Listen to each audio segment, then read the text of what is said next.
ओम नमः शिवाय। जय श्री कृष्ण। आप सभी मित्रों को मेरा प्यार भरा नमस्कार। आप सभी का स्वागत करता हूँ जीवन दर्शन में। जीवन दर्शन मतलब जो कृष्ण दृष्टि दे रहे थे अर्जुन को, जब वो दुखी, थका हारा, इतने जीवन में मिलने वाले सभी दुखों को जो बचपन से उन्हें मिलते आए पांडवों को, उन सब दुखों से दुखित, फिर उनकी पत्नी के साथ जो हुआ, फिर उनके साथ उनकी ज़मीन विवाद को लेके जो हुआ, हमारे साथ भी नित्य ऐसे कर्म होते रहते हैं। तो उसके बाद उन्होंने युद्ध की इच्छा करी। अब युद्ध में जब वो सामने खड़ा है तो उसको दिख रहा है कि मुझे अपनों को मारना है, अपनों से युद्ध करना है, तो वो पूर्ण तरह से हताश हो चुका है, जैसे हम जीवन में हो जाते हैं। हमारा युद्ध कहीं अपनों से है, कहीं बाहर अपने मित्रों से है, कहीं अपने ऑफिस में अपने कर्मचारियों के साथ है, कहीं घर पे अपने परिवार के साथ ही परस्पर निरंतर मन के अंदर युद्ध चलता रहता है। उन सभी युद्ध में उठे हुए उन सभी प्रश्नों को एक दर्शन के माध्यम से कृष्ण ने समाप्त करना चाहा, समाप्त करने की कोशिश करी। और उस कोशिश में उन्होंने उस अर्जुन के माध्यम से हम सबको जीवन दर्शन की एक कला दी, जिसमें हम जीते हुए इन सभी दुखों के रहते हुए इनमें फंसना हट जाएंगे। अर्जुन के दुख नहीं ख़त्म हुए, पिछले जो झेल चुका वो झेल ही चुका था, वो नहीं ख़त्म हो सकते। आगे उसे युद्ध करना है, वो भी उसे करने के लिए ही कह रहे हैं, ये नहीं कह रहे हैं कि वो नहीं करना है। उससे प्राप्त दुख भी मिलेगा, सुख भी मिलेगा, वो ये भी कह रहे हैं। लेकिन अर्जुन को वो ये बता रहे हैं कि ये सब मेरी माया है, ये सब उस परमात्मा की, उस ब्रह्म की माया है, और तू इन सब से परे जान अपने आप। तो जीवन दर्शन के इस कला को सीखने का हम भी प्रयास कर रहे हैं, और जितना मैं जी पाया हूँ, मैं कोई वक्ता नहीं हूँ कि मैं आपको बहुत अच्छे प्यारे शब्दों में मोहित कर सकूँ।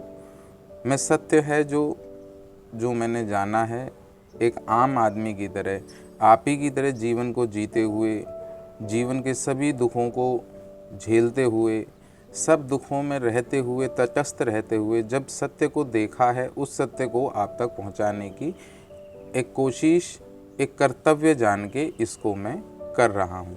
अतः आपसे अनुरोध है कि अगर आपके भी जीवन में कोई इन सब से संबंधित दुख है, तो इस वीडियो को अंत तक देखें। ऐसा नहीं है कि आप इतना लंबा कुछ नहीं देखते हैं, यूट्यूब पे आप सबका समय बहुत लंबा चौड़ा बीतता है, तो उसी समय में से थोड़ा सा समय दें। वीडियो थोड़ी हमेशा 20-1 मिनट की होती है, आधे घंटे की भी होगी तो, लेकिन आप इससे ज़्यादा समय देते हैं, थोड़ा सा समय अपने जीवन को दें। कई बार मन मना भी करता है, क्योंकि ये बंधनों से जब मन को हम छुड़ाते हैं तो मन भागता है कहीं और, तो वहाँ पर थोड़ी देर अपने दुखों के प्रति समय दें और इसको सुने कि कृष्ण ने अर्जुन को कैसे उन सब दुखों से बाहर निकाला और उसे युद्ध के लिए खड़ा करके तैयार किया। वैसे ही अगर हम इसको भली भांति समझ जाएंगे तो हम अपने जीवन में इन सब दुखों से, जो हमें घर पे परिवार में रहते हुए अपनों से मिल रहे हैं, जिनसे हम दुखी हो रहे हैं, जो हमें ऑफिस में मिल रहे हैं, जो हमें मित्रों से मिलते हैं, जिनको हम कहते हैं कि उसने मुझे धोखा दे दिया, वो मेरे से ये बोल के, इन सभी दुखों से निकला कैसे जाए, रह के भी ये सब मिलते ही रहेंगे, लेकिन इनसे कैसे पार हुआ जाए उसका एक माध्यम बता रहे हैं। और इसमें हम चौथे अध्याय में चल रहे थे, जिसमें हम 34वां श्लोक, आज 35वां श्लोक लेंगे। 34वें पे एक सूक्ष्म दृष्टि आज डालेंगे। तो 34वां श्लोक है, जय श्री कृष्ण। तत्विधि प्रणिपातेन परिप्रश्नेन सेवया उपदेश्यन्ति ते ज्ञानम ज्ञानिनः तत्वदर्शिनः। इसमें वो बता रहे हैं कि हमें अगर जैसे हम जानने की कोशिश करते हैं, इतने शास्त्रों से हम देखते पढ़ते हैं, शास्त्रों में ज्ञान जो है, जो गूढ़ सत्य का ज्ञान है, वो सारे ग्रंथों के भाव में छुपा हुआ है। जो शब्द हैं, हम शब्दों तक जाते हैं, उन शब्दों के भी भाव में छुपा हुआ है। तो हमें उस भाव को जानना होगा और फिर उस भाव में स्थित होना होगा। तो इस श्लोक से कृष्ण अर्जुन को क्या भाव दे रहे हैं? वो कह रहे हैं कि तुम अगर शास्त्रों को सीधा जानने जाओगे, नहीं जान पाओगे। उनको उनका सत्य जानने के लिए तुम्हें एक उस सत्य को जानने वाले की ज़रूरत पड़ेगी। ये तुम्हारा जन्मों का जो बंधन है, जो हमारे मन का जो जन्मों का बंधन चला आ रहा है, ये इतनी आसानी से दूर नहीं होगा। कृष्ण गीता में यही कह रहे हैं कि मन को इतना कमज़ोर न समझ, वासनाओं को इतना कमज़ोर न समझ, वो बहुत ताकतवर हैं। उनसे अगर निपटना है तो तुझे शास्त्रों के जानने वाले, जो शास्त्रों का सत्य जानता हो, ये नहीं कि जो शास्त्र जिसको याद हों, वेद पुराण याद हों और ये सब याद हों और उसका हिंदी भावार्थ दे दें अपने स्वार्थ अनुसार, वो उससे नहीं, लेकिन उस सत्य को जानने वाले तक आप पहुँचेंगे इन्हीं के माध्यम से। ये भी एक प्रक्रिया है। ये जो आप जिनको कहते हैं ना, ये गलत दे रहे हैं या ये सही नहीं बता रहे, वो गलत, ये गलत, इनका होना भी अनिवार्य है, क्योंकि ये वो हैं जो आपकी प्रतिपल परीक्षा लेते रहते हैं। आप इनके पास पहुंचते हैं, फिर इनको सुनते हैं। सुनने के बाद आपके भीतर आप उसको देखते नहीं, तटस्थ होकर देखते नहीं कि सामने वाले ने क्या कहा। जब उसको देखेंगे तो आप उसमें बंधेंगे नहीं, फिर आप आगे बढ़िए। धीरे धीरे आप अगर आगे बढ़ते रहे, एक जगह रुके नहीं, तो आप जानेंगे कि अपने आप ये प्रकृति आपको वहाँ तक पहुँचा देगी। तो वैसे ही इस श्लोक में वो कह रहे हैं कि जो भी पुरुष, जो भी व्यक्ति इस सत्य को जानता हो, उसके पास तुम जाओ और जाकर उससे विनती करो कि ये जो सत्य का ज्ञान है ये हमें बताएं। और वो उनके सामने झुकने को कह रहे हैं, क्योंकि ऐसे पुरुष के सामने झुकने में से हमारा अहंकार, जो हमारे भीतर जो अहम, जो सबसे बड़ा शत्रु है, वो जो बैठा है, वो झुकने से टूटता है।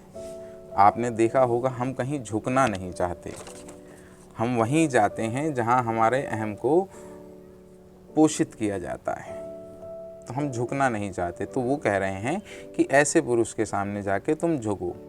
वो तुम्हें झुकाना नहीं चाहेगा, लेकिन तुम झुको, क्योंकि वो उसके लिए एक नाम देते हैं। वो कहते हैं कि जो स्वरूप सिद्ध व्यक्ति है, जिसने अपने स्वरूप का, अपने रूप का, अपने शरीर का, अपनी इस प्रकृति का सत्य जान लिया है और उसमें उसको जानने के बाद उसमें उसको सिद्ध कर लिया है अपने कर्मों से। इन्हीं कर्मों से जो आप रोज कर रहे हैं, इन्हीं कर्मों से उसने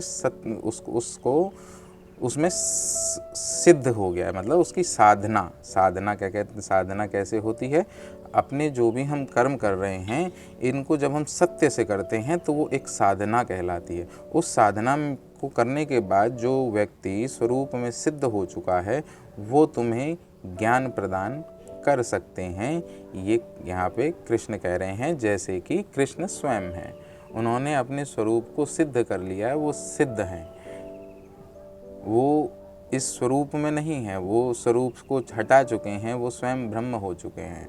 तो वो कह रहे हैं कि इसीलिए वो अर्जुन को कई श्लोकों में कहते हैं, तू मेरी शरणा, मेरी मतलब वो कृष्ण की नहीं, वो कह रहे हैं तू परमात्मा यानी ब्रह्म की शरणा। कृष्ण उनकी दिव्य प्रकृति है, उस ब्रह्म की दिव्य प्रकृति है। कृष्ण को नमन हम जब करते हैं तो उससे हमारा अहम जो है वो गिरता है, और हमें कृष्ण ने जैसे अपने जीवन में हर कर्म करके मुक्त रहे, हमें भी वैसे उसी प्रकार अपने हर कर्मों को करते हुए उनसे मुक्त रहना है। वो कैसे रहना है, वो कृष्ण ही बता सकते हैं।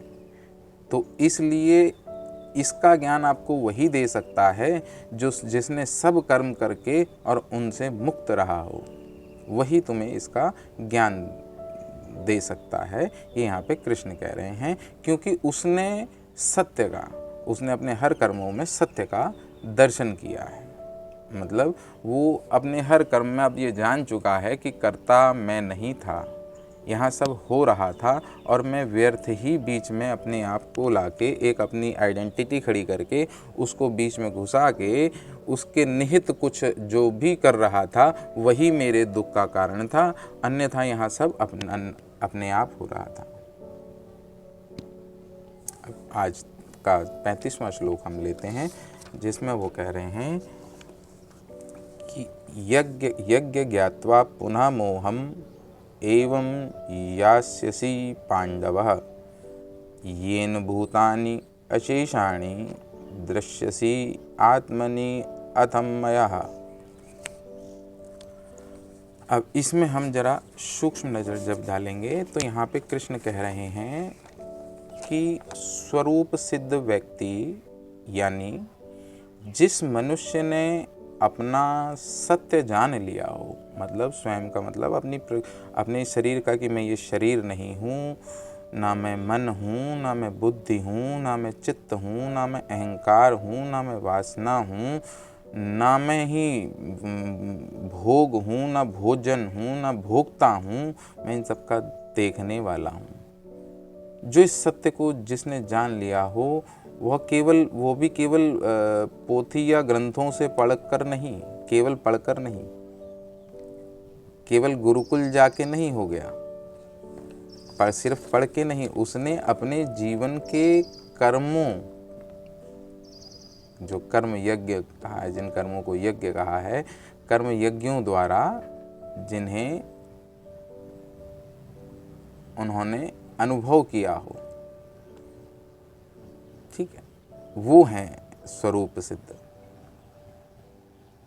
जिन्हें हम अनुभव कहते हैं। उन अनुभवों द्वारा जिसने ब्रह्म को, यानी ब्रह्मांड के, इस पूरे ब्रह्मांड के और ब्रह्म को, पहले ब्रह्म को जाना, उसके बाद ब्रह्मांड को जाना और ब्रह्मांड के सत्य को जान लिया है, जैसे श्री कृष्ण ने जाना है। ब्रह्म यानी मैं, जो वास्तविक निज मैं हूँ, जिसमें स्व आता है, मैं निज स्वभाव यानी ब्रह्म स्वभाव। जब ब्रह्म को जाना तो ब्रह्मांड को भी जान लिया। तो उनसे वो कह रहे हैं कि उनसे जब हम वास्तविक ज्ञान प्राप्त कर लेते हैं, इस श्लोक में वो कह रहे हैं कि जब ऐसे पुरुष से हम ज्ञान प्राप्त कर लेते हैं, और ऐसा पुरुष हमेशा आपको थोड़ा सा गलत ही लगेगा, क्योंकि यह ऐसा मनुष्य हमेशा आपके मन पे चोट करेगा, लेकिन इसमें भी एक वो है, वो चोट भी ऐसे नहीं करेगा कि आपको रोक देगा, वो आपको केवल बड़े प्रेम भाव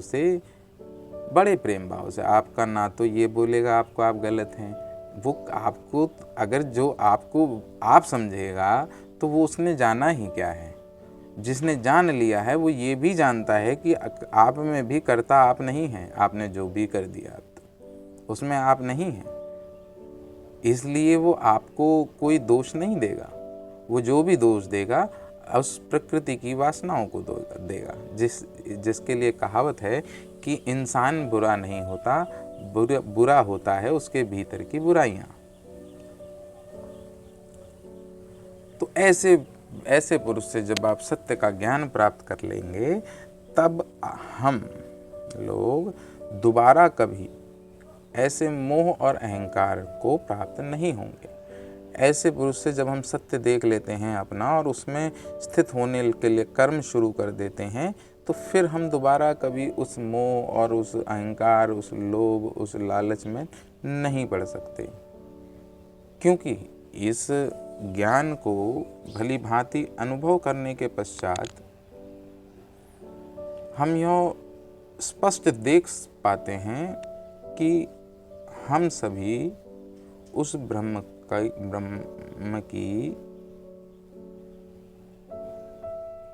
चाहे हम इस ब्रह्मांड का कोई भी वस्तु हो, जीव हो, अजीव हो, जड़ हो, चैतन्य हो, कुछ भी हो, दोनों ही जड़ और चैतन्य, ये दो चीज़ें हैं जिससे पूरे ब्रह्मांड की रचना हो रही है।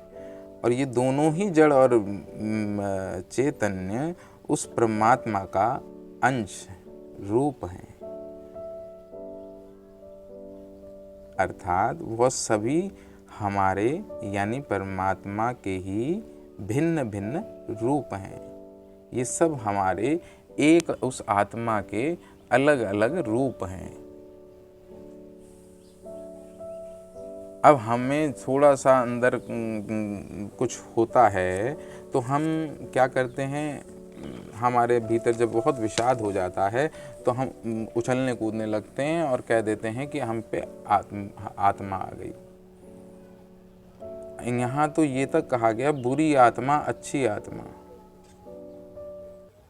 और आत्मा आपको भूत भी बना दिया।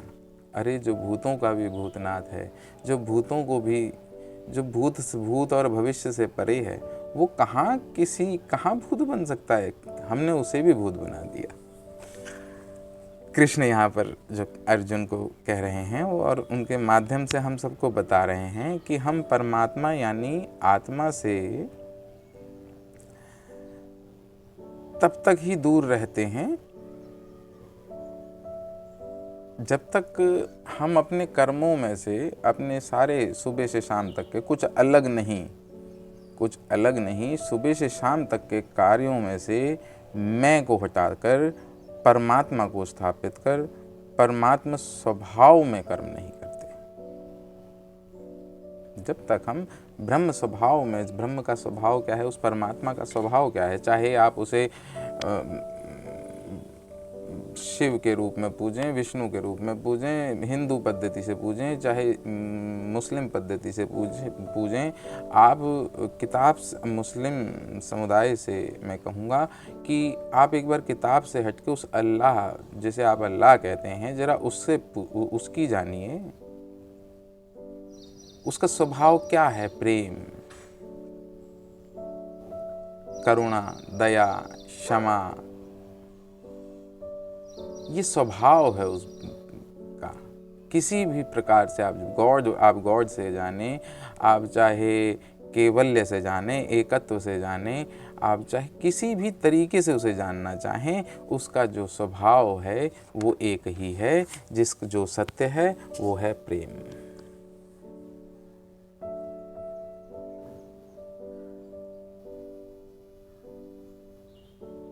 और जब तक हम इस प्रेम को अपने भीतर, सर्व प्रेम, सर्वे भवन्तु सुखिना सर्वे सन्तु निरामया, क्यों ये जो हम कह देते हैं, जो विवेकानंदा ने कहा कि गर्व से कहो हम हिंदू हैं, वो क्यों कहा? क्योंकि हिंदू पद्धति में ऐसे प्रेम के वाक्य दिए गए हैं जिनसे हमारा बंधन, हमारा मन दुखों और सुखों के बंधनों से मुक्त हो सकता है। अतः इसलिए हमें चाहिए कि हम स्वयं को भुलाकर कर्म को केवल कर्तव्य जान, सत्य और आनंदित होकर केवल कर्म करें।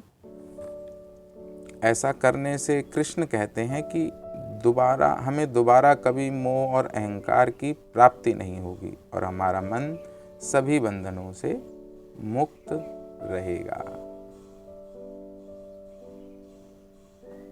आज के श्लोक में जो मैं दे पाया वो दिया।